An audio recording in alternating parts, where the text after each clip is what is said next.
Okay, so we are on select Y3.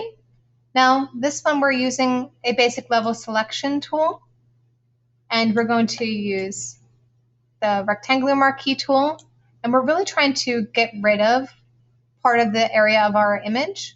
So, for instance, I'm going to get rid of the background, wood, and extra checker pieces, and I'm just using the marquee tool, and I can click delete.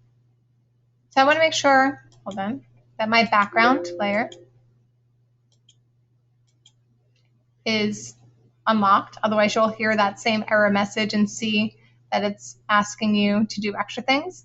So make sure that your layer is unlocked, and then you can click delete. Okay. So deleting obviously gets rid of the pixels, so we can't get them back.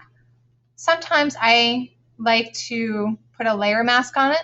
If I put a layer mask on my selection currently, even though I know I don't want it, and I put my layer mask on it, notice that the selection that I've created, that I've masked out, is opposite of what I really want. So if that happens, you can do it two ways. While I'm already committed to the wrongness of what I just did, I can do Control I on my layer mask, and it does the opposite. Okay, so I'm flipping my layer mask from black to white to get what I want out of it. Or if I go back to my beginning, doing Control Z, I can make sure that, yes, I'm making this selection. I can go to Select menu and then go to Inverse, which means opposite. So even though I selected one part, that might have been easier for me to select than the other parts. So I would select that first part that I don't want and then go to Select Inverse. Or if you like keyboard shortcuts, Inverse is Shift Control I or Control Shift I. Okay?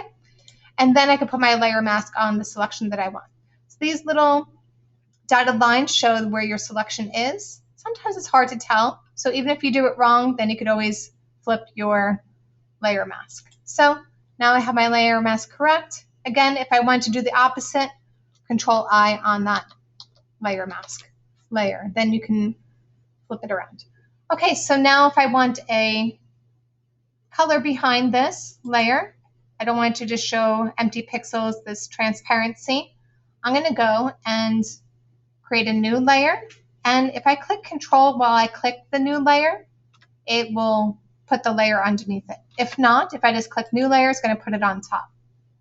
Now we want to put it below because we want it to be behind this image. So I'm just going to go to Edit and Fill. Or I could just right click over here anywhere. And if I don't see the edit feature here to fill, it's because there's nothing there. So sometimes it's better to go to Edit and Fill. And then either I could fill it with my foreground color. I'm just going to fill it in with black. Okay, but I can pick other colors if I wanted to. So let's try, maybe I want to pick up a color that's in the wood here. Okay, and then click OK. Now I have a color in the background. All right, so now that I have that, say if I wanted to change and cover up some of our checker pieces here. I know last time I showed you that we can use the lasso tool or the marquee tool or the elliptical tool. So either I could do it that way, and I can just use the elliptical tool and cover up this checker right here. And I could do a content-aware fill on that. I just got to make sure I'm on my correct layer. Okay, and I can fill it in with content-aware, which means I was taking parts of the areas around that subject that I'm selecting and filling it in. Okay, sometimes it doesn't do a great job, as evidenced, right?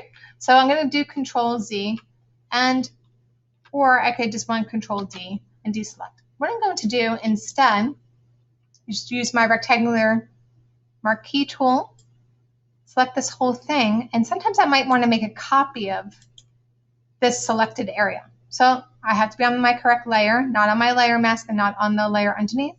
And I could do Control C, Control V, and you can see that it created a new layer. If I click Alt, and you can kind of see that that's where it is, and I can move it around. So,